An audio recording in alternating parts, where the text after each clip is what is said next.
Hi friends, you are very most welcome on unique study with Ajay. दोस्तों, इस channel के ऊपर मैं नेट ज़ीरो फर्स्ट पेपर और ज्योग्राफी दोनों की बिल्कुल सिस्टमेटिक ढंग से क्लासेस चला रखा हूँ। तो आप मेरी सभी क्लासेस ज्वाइन कर सकते हो जो कि बिल्कुल फ्री हैं। साथ ही साथ जो जेआरएफ का एग्ज़ाम होने वाला है उसके लिए, असिस्टेंट प्रोफेसर के एग्ज़ाम के लिए, कॉलेज लेक्चरर के एग्ज़ाम के लिए मैं एक व्हाट्सएप ग्रुप बना रखा हूँ। आप उस व्हाट्सएप ग्रुप में ऐड हो सकते हो, जो आपके लिए बहुत हेल्पफुल रहेगा। और साथ ही साथ उस जो व्हाट्सएप ग्रुप है उसमें ऐड होने के लिए जो कॉन्टैक्ट नंबर है वो है 7891350470। ये हैं उसके कॉन्टैक्ट नंबर जिनके द्वारा आप उस व्हाट्सएप ग्रुप में ऐड हो सकते हो। इसके अलावा दूसरी इम्पोर्टेंट बात है कि जो आप यदि इन क्वेश्चंस की पीडीएफ लेना चाहते हो, यदि आपको लगता है कि ये क्वेश्चन बहुत इंपॉर्टेंट है और आप इनकी पीडीएफ लेना चाहते हो तो आप पीडीएफ ले सकते हो। और पीडीएफ लेने के लिए भी यही बिल्कुल कॉन्टैक्ट नंबर सेम है 7891350470।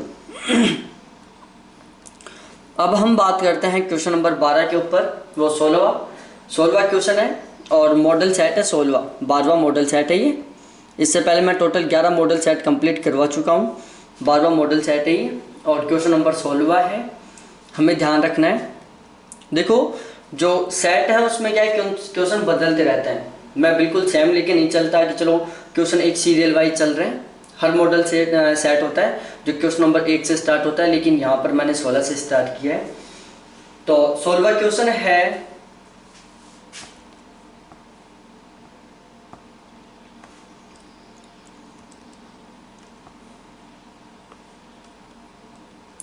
क्वेश्चन नंबर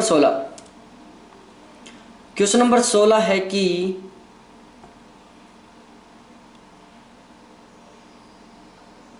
ज्ञान तक पहुंचने की किस विधि में संयुक्त रूप से विशिष्ट से सामान्य की ओर और सामान्य से विशिष्ट की ओर बढ़ने पर बल दिया जाता है। ज्ञान तक पहुंचने की किस विधि में संयुक्त रूप से विशिष्ट से सामान्य की ओर, सामान्य से विशिष्ट की ओर बढ़ने पर बल दिया जाता है। तो ऑप्शन ए है आगमनात्मक विधि, दूसरा है निगमनात्मक विधि, तीसरा है वैज्ञानिक विधि और चौथा है सादृश्य मूलक विधि। तो इसका जो करेक्ट आंसर है वो है वैज्ञानिक विधि। कौन सी है? वैज्ञानिक विधि। ऑप्शन सी बिल्कुल करेक्ट आंसर है। देखो जो ये विधियां हैं, जैसे आगमनात्मक विधि है, निगमनात्मक विधि है और सादृश्य मूलक है, यहाँ से हर बार एक क्वेश्चन बनता है। ये विधियाँ बहुत इंपॉर्टेंट है, इनको आपको रटना है। इनको रटने के लिए, समझने के लिए मैं जो डेस्क्रिप्टिव टाइप से पढ़ा रखा हूँ वहाँ पर मैंने आगमनात्मक, निगमनात्मक और सादृश्य मूलक इन तीनों को बिल्कुल खुल के समझा दिया है। एक बार आप वीडियो देख लोगे तो आपके बिल्कुल परमानेंट मेमोरी में वो सेट हो जाएगा। तो आप उनको जरूर पढ़ना, बहुत हेल्पफुल रहेंगे आपके लिए। और यदि आप उनको पढ़ लोगे तो 100% एक क्वेश्चन सही करोगे। उसके बाद क्वेश्चन नंबर 17 है तर्क वाक्य। कुछ पेड़ हरे हैं, निम्नलिखित में से किन तर्क वाक्यों के समतुल्य है? कथन ए है अनेक पेड़ हरे हैं, दूसरा है कुछ हरी वस्तुएं पेड़ है, तीसरा है कुछ हरी वस्तुएं गैर पेड़ नहीं है और चौथा है पेड़ प्राय हरे होते हैं। देखो ये लॉजिकल रीजनिंग का क्वेश्चन है, ध्यान रखना। आप सोच रहे होंगे कि सर अब प्रेजेंट टाइम में रीजनिंग, लॉजिकल रीजनिंग और डीआई क्यों नहीं पढ़ा रहे? क्योंकि ये टॉपिक्स ऐसे हैं जिनमें समझाने की बहुत ज़रूरत है। यदि आप एक बार समझ गए तो आप 100% उस क्वेश्चन को सही करेंगे और उससे रिलेटेड दूसरे क्वेश्चन को भी सही करेंगे। तो मैं प्रेजेंट टाइम में लैपी का यूज कर रहा हूँ। जैसे ही मैं बोर्ड का यूज करूँगा, व्हाइट बोर्ड का, तो मैं आपको रीजनिंग, लॉजिकल रीजनिंग और डीआई इन सभी तीनों टॉपिक्स के बहुत सारे प्रैक्टिस क्वेश्चन रेगुलर सॉल्व करवा दूंगा और उससे आपका बहुत अच्छा स्कोर हो जाएगा। तो ध्यान रखना, ये लॉजिकल रीजनिंग का क्वेश्चन है, ये यहाँ पर मैं लिख दिया हूँ। इसको मैं समझा दूंगा आपको जब डेस्क्रिप्टिव बोर्ड के ऊपर पढ़ाऊंगा मैं इसको।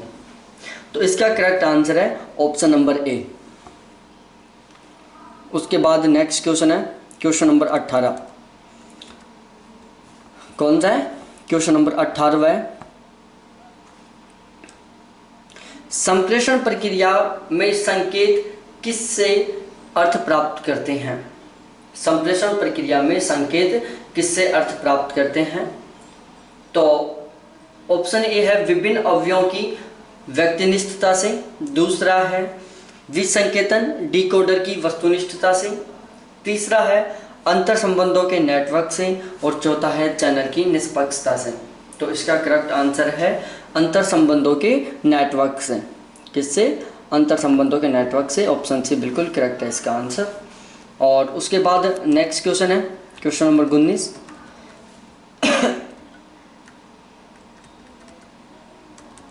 क्वेश्चन नंबर 19 है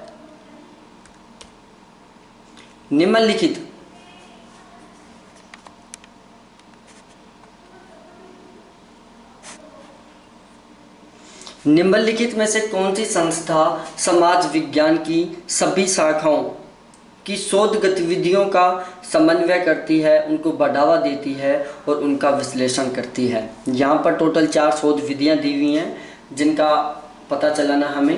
पहला कथन है, ऑप्शन है ICPR जो दिल्ली में है, दूसरा है IIAS जो कि शिमला में है, तीसरा है ICSSR जो कि न्यू दिल्ली में है, और चौथा है NUEPA जो भी न्यू दिल्ली में है। तो इसका जो करेक्ट आंसर है वो है ऑप्शन नंबर डी, NUEPA। देखो ये है जो हाई एजुकेशन का एक क्वेश्चन है जहाँ पर मैं IIAS, ICSSR, NUEPA, ICPR इन सभी की फुल फॉर्म बता दूंगा। साथ ही साथ ऐसी और भी बहुत सारी संस्थाएं हैं जिनको एक साथ लेके और बिल्कुल डिटेल से समझा दूंगा मैं आपको। तो इसका करेक्ट आंसर डी था। उसके बाद क्वेश्चन नंबर 20 है, आपको दिख रहा है क्वेश्चन नंबर 20?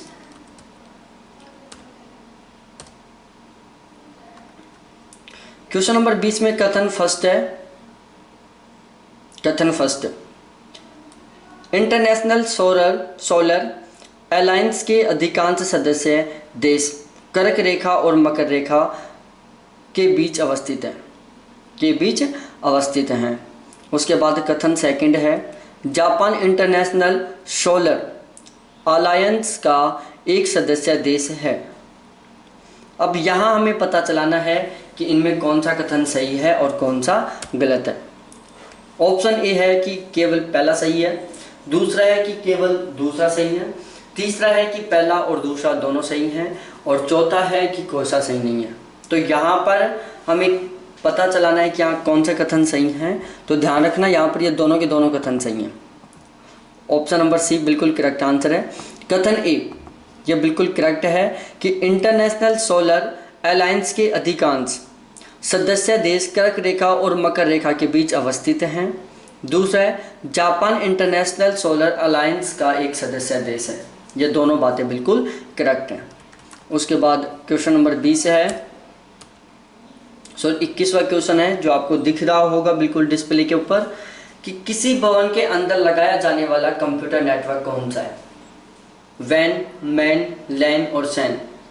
देखो यहाँ पर है इसका correct answer option number C, लैन, कि किसी भवन के अंदर लगाया जाने वाला कंप्यूटर नेटवर्क लैन है। ये क्वेश्चन बहुत इंपॉर्टेंट है। अभी तक यदि कंप्यूटर नेटवर्कों की बात की जाए और उनसे बनने वाले क्वेश्चनों की बात की जाए तो लैन से अब तक सबसे ज़्यादा क्वेश्चन बने। मोस्टली हर बार कंप्यूटर नेटवर्क से एक क्वेश्चन आता है जिसमें सबसे इम्पोर्टेंट है लैन, जिसको हम लोकल एरिया नेटवर्क बोलते हैं, वैन वर्ल्ड वाइड एरिया नेटवर्क बोलते हैं, और मैन मेट्रोपॉलिटन एरिया नेटवर्क बोलते हैं। जब मैंने कंप्यूटर पढ़ाया था वहाँ पर इन सभी को बिल्कुल डिटेल से पढ़ा दिया। ध्यान रखना वहाँ पर मैंने इनका आरोही क्रम, अवरोही क्रम, इनकी प्रमुख विशेषताएं, इनसे कितने कंप्यूटर जुड़ सकते हैं, इनमें कौन कौन से डिवाइसेस की ज़रूरत पड़ती है, इनकी क्या क्या विशेषताएं हैं, ये सारा बिल्कुल खुल के बताया है, उसको आप ज़रूर देखना। उसके बाद है क्वेश्चन नंबर 22,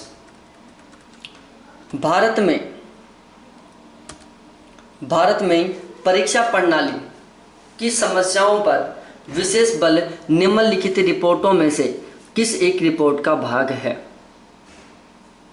तो ऑप्शन ए है कलकत्ता विश्वविद्यालय आयोग की रिपोर्ट, दूसरा है विश्वविद्यालय शिक्षा आयोग की रिपोर्ट 1964 से 1966,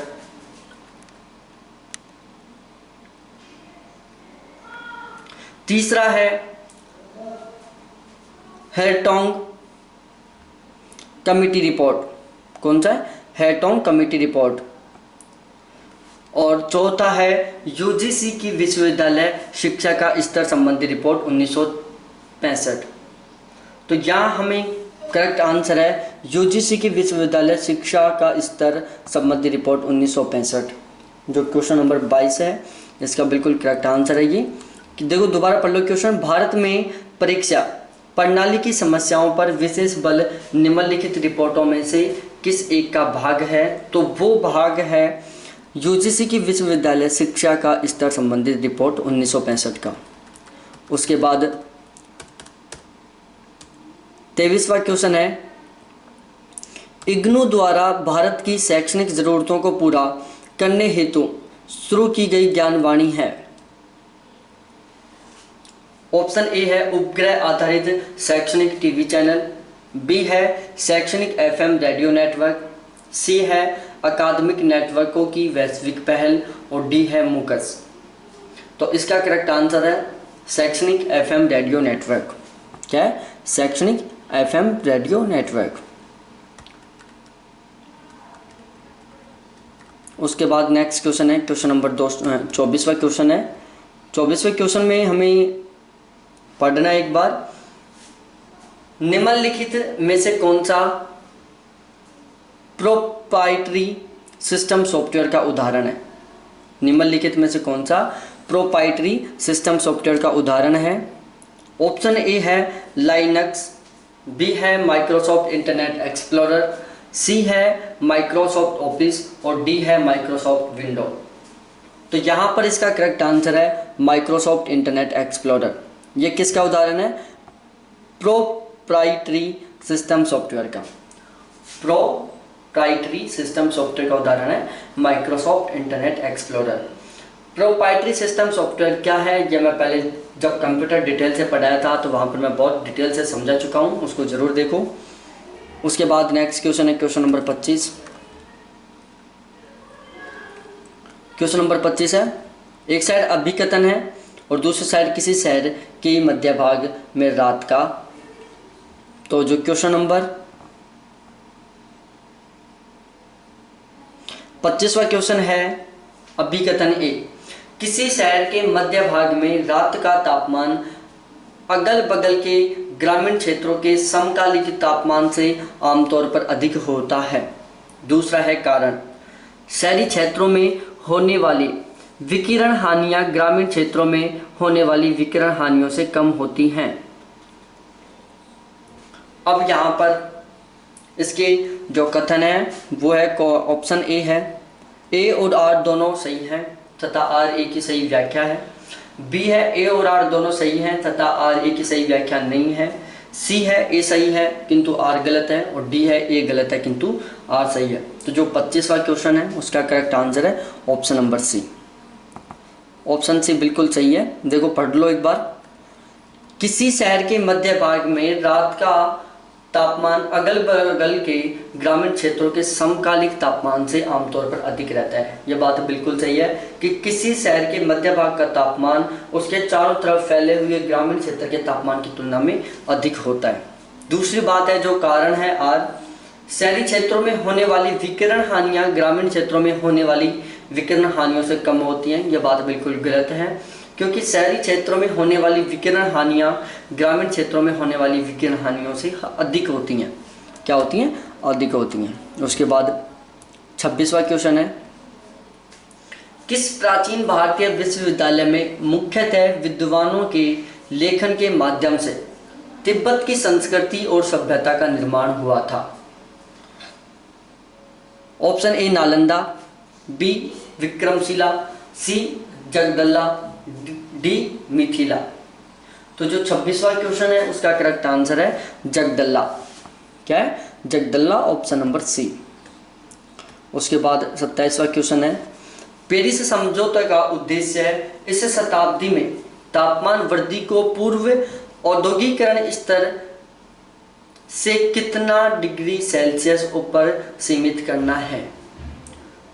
option A 1 degree Celsius, B 2 degree Celsius, C 0.5 degree Celsius, D 3 degree Celsius. इसका करेक्ट आंसर है 0.5 डिग्री सेल्सियस। क्वेश्चन को दोबारा पढ़ लो, इसको याद करना है। साथ ही साथ आप यदि इन सभी क्वेश्चन की पीडीएफ लेना चाहते हो तो आप मेरे से पीडीएफ ले सकते हो। समथिंग 150 क्वेश्चन हो चुके हैं, 150 प्लस क्वेश्चन हो चुके हैं, उन सभी की आप पीडीएफ ले सकते हो। बिल्कुल इसी तरीके की है, उसमें डिस्क्रिप्शन और ऐड कर रखा हूँ मैं, डिस्क्रिप्शन के साथ पीडीएफ है, वो ले सकते हो। बहुत हेल्पफुल रहेंगे आपके लिए अच्छा स्कोर करने के लिए। और जो पीडीएफ लेने का जो मेथड है वो मैंने आपको स्टार्ट में भी बता दिया था और मैं आपको डिस्क्रिप्शन में भी बता दूंगा। जो वीडियो का डिस्क्रिप्शन रहेगा उसमें भी मैं बता दूंगा। क्वेश्चन नंबर 28वां है, कंप्यूटर के संदर्भ में कौन सा फिक्सिंग को सर्वाधिक अच्छे रूप से व्याख्यायित करता है? कि कंप्यूटर के संदर्भ में कौन सा फिशिंग को सर्वाधिक अच्छे रूप से व्याख्यायित करता है? ऑप्शन ए है, एक विश्वसनीय व्यक्ति के रूप में छद्मवेश बनाकर दुर्भाव से संवेदनशील जानकारी हासिल करने का प्रयास करना। छलवेश है ये, सॉरी छद्मवेश नहीं, छलवेश है, छलवेश। ये ध्यान रखना, ये क्या है? छलवेश है। ल है यहाँ पर, ये ल है, ये छलवेश है, छद्मवेश नहीं है, छलवेश है। एक विश्वसनीय व्यक्ति के रूप में छलवेश बनाकर प्रभाव से संवेदनशील जानकारी हासिल करने का प्रयास करना। दूसरा है, किसी सिस्टम पर संस्थापित एक दुर्भावना युक्त प्रोग्राम जो पहचाने जाने से बचने के लिए गुप्त पड़ा रहता है। तीसरा है, दोनों कथन सही हैं। और चौथा है, एक भी कथन सही नहीं है। तो जो क्वेश्चन नंबर 28 है इसका करेक्ट आंसर है ऑप्शन नंबर ए। उसके बाद 29वां क्वेश्चन है, कौन सा विश्वविद्यालय 1857 के दौरान स्थापित होने वाले प्रथम 3 विश्वविद्यालयों में से नहीं है? कौन सा विश्वविद्यालय 1857 में स्थापित होने वाले प्रथम 3 विश्वविद्यालयों में से नहीं है? कलकत्ता, बम्बई, दिल्ली और मद्रास। तो 29वां क्वेश्चन का करेक्ट आंसर है बम्बई। 1857 में सबसे पहले 3 विश्वविद्यालय स्थापित किए गए थे, कोलकाता में, दिल्ली में और मद्रास में। उसके बाद 30वां क्वेश्चन है, एलसीडी की फुल फॉर्म है। यहाँ पर हमें एलसीडी की फुल फॉर्म बतानी है। ऑप्शन ए है लाइट क्रिस्टल डिस्प्ले, बी है लिक्विड कॉम्पैक्ट डिस्प्ले, सी है लाइट कॉम्पैक्ट डिस्प्ले और डी है लिक्विड क्रिस्टल डिस्प्ले। तो जो क्वेश्चन 30 है उसका करेक्ट आंसर है लिक्विड कॉम्पैक्ट डिस्प्ले। उसके बाद 31वां क्वेश्चन है, ईमेल में बीसीसी का प्रयोग क्यों किया जाता है? ऑप्शन ए, जब किसी ग्रुप ईमेल का प्रयोग किया जाता है तो प्रेषित बीसीसी के माध्यम से उस मेल के अन्य सभी प्रेषितों की पहचान कर सकता है। दूसरा है, ईमेल के एक से अधिक प्रेषित होने की स्थिति में प्रेषक बीसीसी का उपयोग करके यह संसूचित कर सकता है कि ईमेल किसके लिए है। तीसरा है, किसी मैसेज को प्रेषक बीसीसी के उपयोग से बीसीसी फील्ड में प्रविष्ट प्रेषिती की पहचान अन्य प्रेषितों से छिपा हो सकता है। और डी है, प्रेषित बीसीसी का प्रयोग करके किसी मैसेज के अन्य सभी प्रेषितों को देख सकते हैं। यहाँ पर हमें करेक्ट आंसर का पता चलाना है, तो जो करेक्ट आंसर है वो है ऑप्शन नंबर सी। देखो, ईमेल में 2 शब्द होते हैं, एक तो बीसीसी होता है, दूसरा सीसीसी होता है। सीसी का फुल फॉर्म होता है कार्बन कॉपी और बीसीसी का फुल फॉर्म होता है ब्लैक कार्बन कॉपी। जब मैं कंप्यूटर का टॉपिक पढ़ाया था यहाँ पर, और उसमें मैं जब ईमेल पढ़ाया हूँ, एक अलग से ईमेल का मैं चैप्टर बना रखा हूँ, उसमें ईमेल की जितनी सारी स्टेप होती हैं, ईमेल के जो उसके रिलेटेड जो कंडीशंस होती हैं, ईमेल की जो विशेषताएं होती हैं, मतलब एक तरीके से ईमेल को पूरे को बिल्कुल डिटेल से समझा रखा हूँ, जिसमें मैं बीसीसी और सीसीसी इन दोनों को भी बहुत डिटेल से समझा रखा हूँ कि बीसीसी का प्रयोग कहाँ, कैसे, क्यों किया जाता है, जबकि सीसी का प्रयोग कहाँ, क्यों और कैसे किया जाता है। तो आप मेरे उस वीडियो को ज़रूर देखो। यदि आपको वीडियो नहीं मिल रहा है तो आप मेरे से कांटेक्ट कर सकते हो, मैं आपके पास भेज दूंगा। या फिर आप मेरी जो प्लेलिस्ट है कंप्यूटर की, मैं एक अलग से प्लेलिस्ट बना रखा हूँ, उस प्लेलिस्ट में जाके चेक कर सकते हो, मेरे व्हाट्सएप ग्रुप में ऐड हो सकते हो। वीडियो अच्छा लगा होगा आपको, 100% अच्छा लगा होगा तो मेरे इस वीडियो को लाइक करो, अपने फ्रेंड्स के साथ शेयर करो, और हाँ, चैनल के ऊपर नए हो तो चैनल को सब्सक्राइब करके बेल आइकन को दबाओ, जिससे आप मेरा कोई भी वीडियो मिस ना कर पाओ।